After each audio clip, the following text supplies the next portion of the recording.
Bismillahirrahmanirrahim. Assalamualaikum warahmatullahi wabarakatuh. Halo semuanya, ketemu lagi dengan saya Tia. Video kali ini saya akan menjelaskan bagaimana sih pembelajaran yang ada di sekolah luar negeri, baik dari strateginya, model pembelajarannya maupun metode pembelajarannya.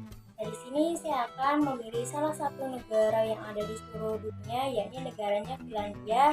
Dan saya juga memilih salah satu sekolah yang ada di negara Finlandia, yakni SMA Lanila. Dan video ini saya ajukan untuk memenuhi tugas ujian akhir semester yang telah diberikan oleh dosen saya, yakni Bapak Irham Yuanamu MPD selaku dosen pengampu pada mata kuliah pelajaran agama Islam di sekolah dan Indonesia. Penasaran bagaimana penjelasan dari saya? Yuk simak video. Seperti yang kita ketahui bahwasanya pembelajaran adalah proses kegiatan antara guru dan siswa yang berperan dalam menentukan keberhasilan bagi setiap siswa. Dari proses pembelajaran akan terjadi sebuah timbul balik antara guru dengan siswa untuk menuju kepada tujuan yang lebih baik. Oleh karena itu, di dalam sebuah pembelajaran ada yang namanya sistem pendidikan pada semua negara. Nah, salah satunya yaitu ada negara di Finlandia. Sistem pendidikan di Finlandia ini merupakan bisa disebut sebagai sistem pendidikan terbaik di dunia karena gurunya itu sudah berhasil mencetak sebuah siswa yang berkualitas. Adapun topik pembahasan yang akan saya jelaskan dalam video kali ini yaitu mencakup 4 aspek. Yang pertama yaitu ada sumber rujukan dan deskripsi dari salah satu sekolah yang ada di negara Finlandia, yakni SMA Lanila. Yang kedua yaitu ada strateginya, modelnya, dan metode pembelajaran yang ada di SMA Lanila. Yang ketiga yaitu ada kekurangan dan kelebihan pembelajaran yang ada di salah satu sekolah yang ada di Finlandia, yakni SMA Lanila. Dan yang terakhir yaitu ada evaluasi pembelajarannya. Yang pertama yaitu ada sumber rujukan dan deskripsi dari salah satu sekolah yang ada di Finlandia, yakni SMA Lanila. Nah, di sini saya akan membahas terlebih dahulu sumber rujukan. Sumber rujukan yang saya telah kutip dan telah saya baca yakni ada 3. Yang pertama yaitu dari Jurnal Pembangunan Pendidikan. Judulnya itu Proses Pembelajaran di Finlandia, karyanya Alfi Suciati. Nah, yang kedua yaitu saya dari website. Nama websitenya yakni Wikipedia. Bisa dilihat, saya sudah terterakan linknya. Yang ketiga yaitu dari bahan ajar tentang pendidikan di Finlandia. Yang kedua yaitu ada deskripsi dari salah satu sekolah yang ada di Finlandia, yakni SMA Lanila. SMA Lanila ini merupakan sekolah menengah atas yang terletak di Oulu. Nah, sekolah ini berdiri pada tahun 1957, saat ini sekitaran 310 murid di dalamnya dan 32 anggota stafnya. Sekolah menengah ini terbagi menjadi 2, yakni ada sekolah menengah pertama dan ada sekolah menengah ke atas. Meskipun kedua sekolah tersebut dinamai menurut distrik Lanila, tetapi awalnya itu sekolah ini terletak di distrik Kinta. Nah, sekarang kenapa berdiri ada di Oulu? Karena pada awalnya itu di distrik Lanila itu gedungnya belum seluas seperti di Oulu. Nah, sekarang sudah luas dan dibagi menjadi 2. Nah, SMA Lanila juga mempunyai kelas khusus dari berbagai jurusan. Di antaranya itu ada pendidikan jasmani, ada jurusan drama, ada biofisika manusia, ada bahasa kimia, dan terakhir ada ekonomi rumah tangga. Kemudian bagaimana sih kondisi kelas di salah satu sekolah yang ada di negara Finlandia, yakni di SMA Lanila? Nah, bisa dilihat pada video yang saya sudah terterakan bahwasannya kondisi kelas yang ada di negara Finlandia itu tidak seramai seperti di Indonesia. Setiap kelasnya itu terdiri dari 12 murid dan diampu oleh seorang guru. Kenapa sih seperti itu? Karena dengan begitu seorang guru itu bisa mengetahui karakteristik dari belajar setiap siswa, lebih bisa mengontrol kemajuan belajar setiap siswa, dan lebih bisa memberikan solusi kesulitan belajar dari setiap siswa. Kemudian, sistem pendidikan di negara Finlandia pun tidak menerapkan adanya full day school, tetapi mereka menerapkan adanya 5 sesi pembelajaran atau 5 jam per harinya, mulai dari jam 9 pagi sampai jam 2 siang. Untuk sesi pembelajaran itu dikasih waktu selama 45 menit, untuk sesi istirahatnya selama 15 menit, dan total semuanya istirahat dari siswa itu ada 75 menit per minggunya. Kemudian, waktu banyak yang dipakai oleh guru itu dipakai oleh siswa yang mempunyai kebutuhan khusus. Karena kan walaupun guru di sana menganggap semua siswa itu sama rata, tetapi ketika siswa itu mempunyai kebutuhan khusus itu tetap dipisah dan mata pelajaran pun tetap berbeda. Kemudian guru di Finlandia pun menjamin bahwa semua siswa itu tidak ada yang ketinggalan pelajaran. Walaupun mereka berbeda kelas, tetapi guru itu menjamin semuanya itu tidak akan pernah tertinggalkan pelajaran. Nah, makanya gak heran jika kita mendengar bahwasannya siswa lulusan di negara Finlandia itu banyak yang berhasil dicetak untuk menjadi siswa yang berkualitas. Yang kedua yaitu ada strategi, model, dan metode pembelajaran yang ada di salah satu sekolah di negara Finlandia, yakni SMA Lanila. Yang pertama yaitu ada strategi pembelajarannya. Strategi pembelajaran yang digunakan pada SMA Lanila ini menggunakan strategi pembelajaran inovatif.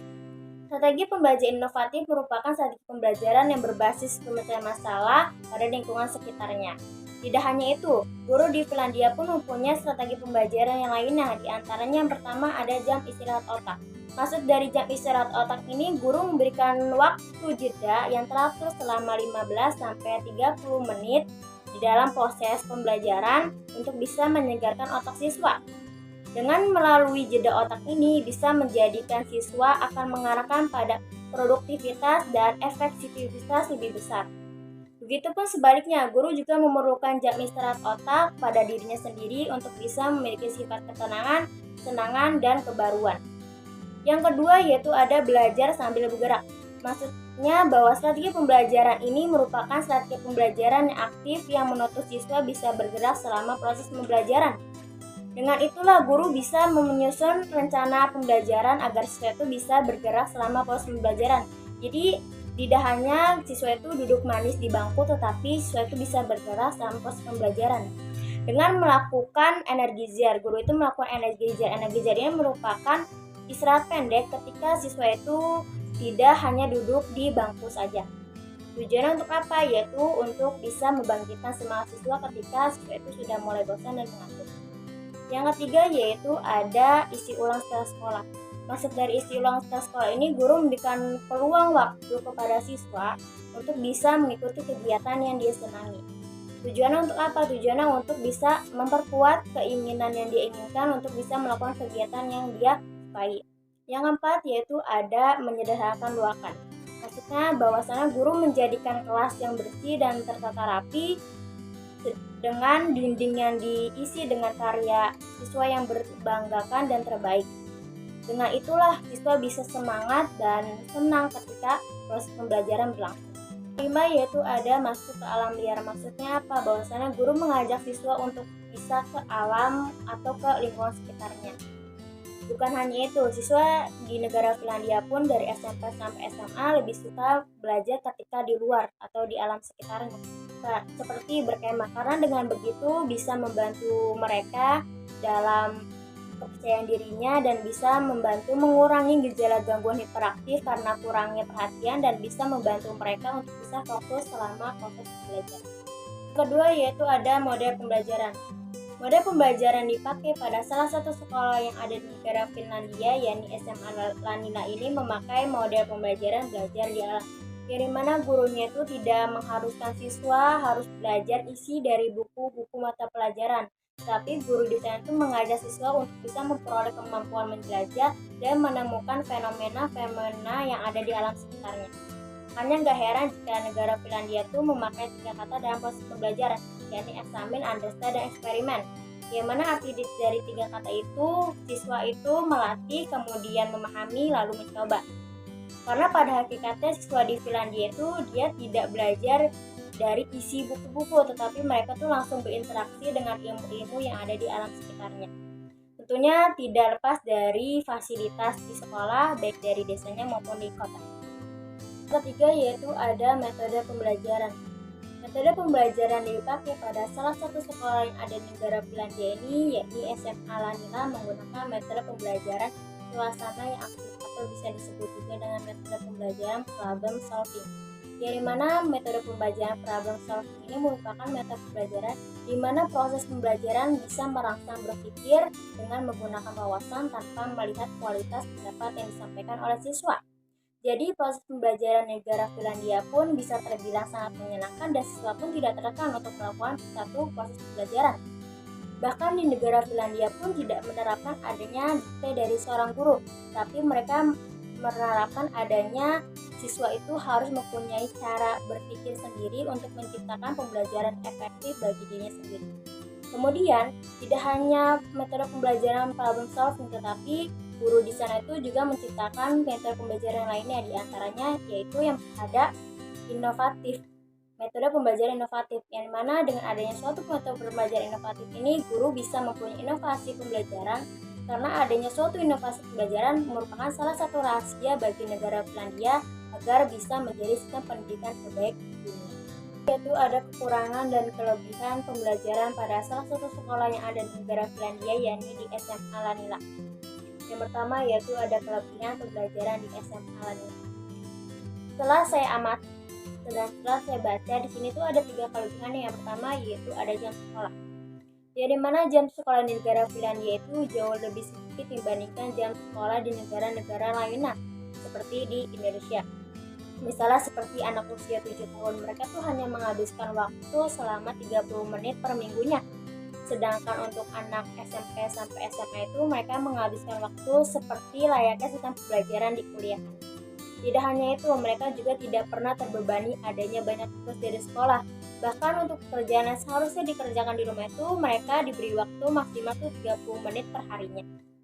Yang kedua yaitu siswa memilih jadwal pelajaran sendiri. Yang dimana siswa memilih jadwal pelajaran sendiri itu agar sekolah mereka tuh tidak ada suatu paksaan dari guru maupun dari orang tuanya.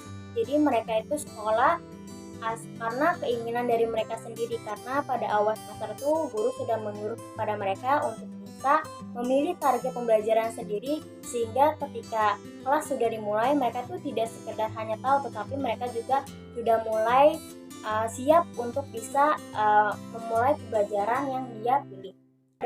Tidak ada sistem ranking, ya dimana pemerintahannya pun tidak mempercayai adanya sistem ranking, karena dengan adanya suatu sistem ranking itu bisa membedakan antara siswa bodoh dan yang pintar. Mereka tuh tidak mempercayai seperti itu, karena mereka tuh menganggap bahwa semua siswa itu sama rata, mau yang bodoh mau yang pintar. Karena dengan begitulah negara mereka tuh agar bisa meningkatkan kualitas pada negara mereka dan bisa mewujudkan harapan siswa dan bisa memberikan semangat para siswa untuk bisa belajar dan bisa menjadi siswa yang pintar tanpa terkecuali.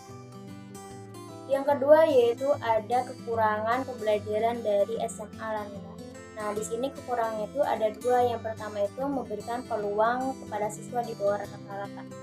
Memberikan peluang kepada siswa di bawah rata-rata itu sudah menjadi sebuah prioritas utama bagi negara Finlandia. Hal itu memang terbilang sangat bagus, tetapi sayangnya kesempatan bagi siswa yang memiliki intelektual tinggi itu tidak diprioritaskan, sehingga dari mereka itu tidak ada usaha untuk bisa mendalami kelebihan tersebut karena adanya suatu pemerataan kesejahteraan. Karena faktor utama dari negara Finlandia itu memberikan peluang kepada siswa di bawah rata-rata. Yang kedua yaitu ada tidak adanya sistem kompetensi di sekolah. Adanya kompetensi atau tidak adanya kompetensi itu pasti memiliki sisi positif dan sisi negatifnya. Untuk sistem pendidikan di negara Finlandia itu cenderung tidak memiliki kompetensi di sekolah, sehingga dengan begitu mereka tidak adanya kerja keras untuk bisa mencapai sesuatu yang dia inginkan. Karena di negara Finlandia itu terbilang orang itu mudah untuk menyerah ketika berada di posisi yang tertekan. Karena mereka itu tidak diajarkan adanya kerja keras atau ekstra keras untuk mencapai suatu tujuan hidup. Yang keempat atau yang terakhir yakni evaluasi pembelajaran. Maksud dari evaluasi pembelajaran ini, apakah bisa pembelajaran di negara Finlandia pun diterapkan atau digunakan untuk pembelajaran pendidikan agama Islam Indonesia? Menurut saya kalau dari segi metode dan strateginya itu bisa, tetapi kurang efisien. Dikarenakan sistem pembelajaran di negara Finlandia pun dia terpacu atau fokus pada belajar di alam. Jadi guru itu mengajak siswa untuk bisa beradaptasi langsung di lingkungan sekitarnya dan guru itu hanya memantau dari kejauhan. Sedangkan untuk pembelajaran pendidikan agama Islam di Indonesia itu cenderung gurunya itu menggunakan metode pembelajaran ceramah, dari mana gurunya itu menjelaskan isi materinya sedangkan siswanya itu hanya mendengarkan. Nah, dengan begitu siswa akan mengakibatkan jadi kurang paham apa yang ada di isi materi tersebut. Nah, cara pembelajaran yang baik itu apabila siswanya yang aktif di dalam kelas dan gurunya itu hanya memantau, atau bisa disebut juga dengan teori belajar konstruktivistik, yang dimana siswanya itu lebih aktif daripada gurunya. Karena dengan begitu siswa bisa memahami realitas dan bisa mengembangkan potensi yang dia punya. Kesimpulannya bahwa sistem pendidikan di negara Finlandia ini menurut saya sudah cukup bagus dikarenakan mereka memiliki kehidupan seimbang antara sekolah dengan kehidupan sehari-harinya. Kemudian pada sistem pendidikannya pun dari siswanya tidak ada paksaan dari guru maupun orang tuanya, karena mereka itu ke sekolah atas kemauan dari dirinya sendiri. Karena pada awalnya itu guru sudah menyuruh mereka untuk menentukan target pembelajaran yang mereka inginkan. Kemudian dari mata pembelajaran pun guru sudah memberikan yang menarik dan menyenangkan bagi siswanya. Maka dengan itu guru itu menjadi tokoh penting dalam menciptakan atmosfer kehidupan siswa. Hingga bisa dikata nasib suatu bangsa atau komunitas itu sejatinya di tangan guru. Sebaliknya di Indonesia pun jika gurunya sudah memberikan metode dan strategi pembelajaran menarik dan menyenangkan bagi siswa, siswa pun akan betah untuk bisa belajar selama proses pembelajaran berlangsung. Sekian penjelasan dari saya, kurang lebihnya mohon maaf dan semoga bisa bermanfaat untuk kalian semuanya. Saya akhiri, wassalamualaikum warahmatullahi wabarakatuh.